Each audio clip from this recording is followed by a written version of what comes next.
कि वो एक गारंटीड वे है in order to win anything.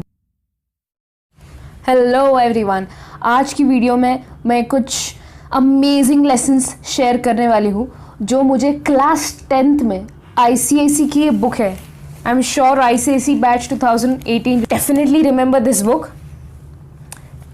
और इस बुक में से wherein we have a collection of poems and short stories. Certain poems have inspired me a lot, and certain paragraphs of these poems have great meanings, great life lessons and fascinating learnings. Let's begin. So first poem, Stopping by Woods on a Snowy Evening by Robert Frost. इस poem से इसका जो last paragraph है it's very well known और बहुत सारे events में as well as बहुत सारे स्पीचेस में लोग इस पैराग्राफ को यूज़ करते हैं क्योंकि ये पैराग्राफ वर्थ है और इस पैराग्राफ में बहुत अच्छा मीनिंग है, बहुत डेप्थ में मीनिंग है। The woods are lovely dark and deep but I have promises to keep and miles to go before I sleep and miles to go before I sleep. So इसका meaning बहुत सरल है। Woods are lovely dark and deep. Basically इसका interpretation ऐसे होता है, woods का मतलब यहाँ पे all those things which contribute very little in our regular activities, in our goal statement. और एक एंगल से हम ये भी बोल सकते हैं कि woods का मतलब यहाँ पे distractions है। So woods are lovely. They are indeed very attractive, dark in the sense वो हमें अट्रैक्ट करते हैं बट कहीं ना कहीं एट द एंड उसका एक जब एक्सट्रीम लेवल पहुंच जाएगा तो it's not at a very good advantage for us. Basically ये समझ के लो कि मेटाफोर वुड्स को कंपेयर किया है उन सारी एक्टिविटीज़ से, उन सारे चीज़ों से जो हमारे रेगुलर एक्टिविटी या गोल स्टेटमेंट में मिनिमम कंट्रीब्यूशन देते हैं। वो अच्छे हैं डिस्ट्रैक्शंस, मस्त दिखने को एकदम हमें प्लेजर्स देते हैं। They are lovely dark and deep but I have promises to keep. But क्योंकि मेरे पास और 10 काम पड़े हैं, मैं इन डिस्ट्रैक्शंस को इतना भाव नहीं दे सकती क्योंकि ये डिस्ट्रैक्शंस, ये चीज़ें मुझे ज़्यादा हेल्प नहीं कर रही है। Miles to go before I sleep and miles to go before I sleep. Before I sleep इसका एक्चुअल मीनिंग है डेथ। परमानेंट स्लीप से पहले हमने जो भी सपने देख रखे हैं, हमने जो भी टारगेट्स रखे हैं, हमने जो भी पर्सनल और एक हाई लेवल पे कमिटमेंट कर रखा है वो हमें पूरे करने हैं। इसका तात्पर्य ये होता है। बहुत मीनिंगफुल है और बहुत कुछ सीखने जैसा है इस पोम से। Let's get ahead. Next poem, well the next poem is something which still I love to read and it is very inspiring और इसमें बहुत स्ट्रॉन्ग लाइफ लेसन्स है। Amazing meaning portrait. सो इसके पोएट है Henry Longfellow. बड़ी poem है ये। I would just share 3 stanzas. Life is real, life is earnest and the grave is not its goal. Thus thou art, to thus thou returnest, was not spoken of the soul. Something that even Gita and other spiritual books do tell us.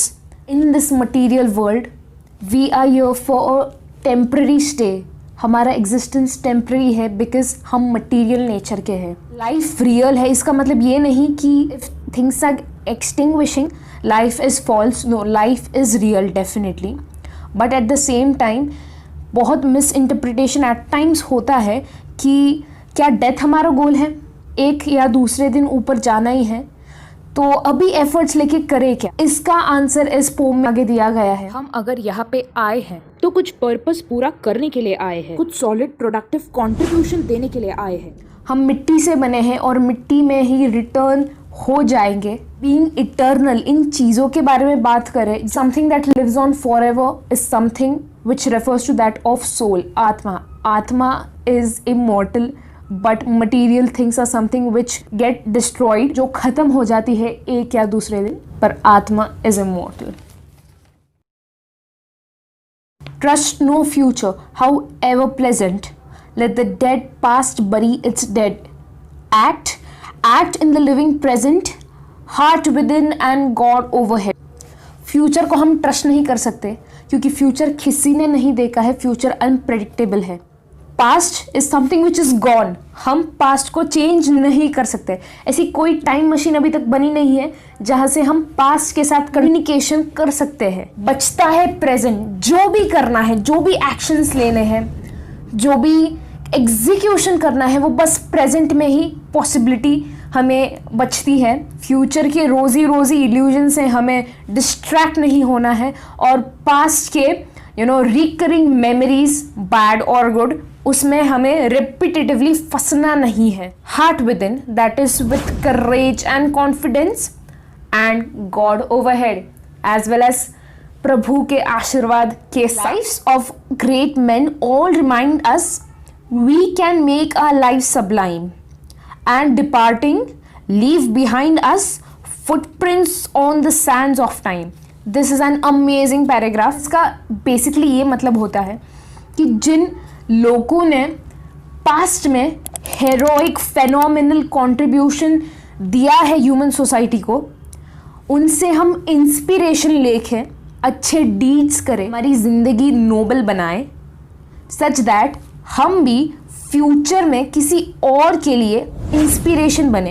That is sand पे jump चलने के बाद जो footprints छूट जाते हैं, उन पे फ्यूचर जनरेशन चले तो हमें ऐसे फुटप्रिंट्स देने हैं सच दैट वो एक प्रोडक्टिव फैशन में हो और एक बेनिफिशियल फैशन में हो और उसका अच्छा सॉलिड यूज हो। तो इन शॉर्ट, अगर हमें कोई गोल स्टेटमेंट अकम्प्लिश करना है तो हमें उस पर्टिकुलर फील्ड में जिन जिन लोगों ने एक्सीलेंस की स्टेज अचीव की है, उनके रेफरेंसेस लेके उन्होंने क्या क्या एक्टिविटीज़ किए थे, उन्होंने क्या क्या काम किए थे, उनके फुटस्टेप्स हमें फॉलो करने हैं, क्योंकि वो एक गारंटीड वे है in order to win anything. ठीक है। Hey guys, this is Pranjal Vyas and I make videos on self growth, productivity and motivation. Hit the like icon and the subscribe button अगर आप मेरी videos enjoy कर रहे हो। Also subscribe button के बाजू में जो बेल आइकन है उसे भी क्लिक करिए, मतलब जब भी हर शनिवार को मैं वीडियो पोस्ट करूँ आपको पहले अपडेट मिले। Till then, thank you, all the best, win and come.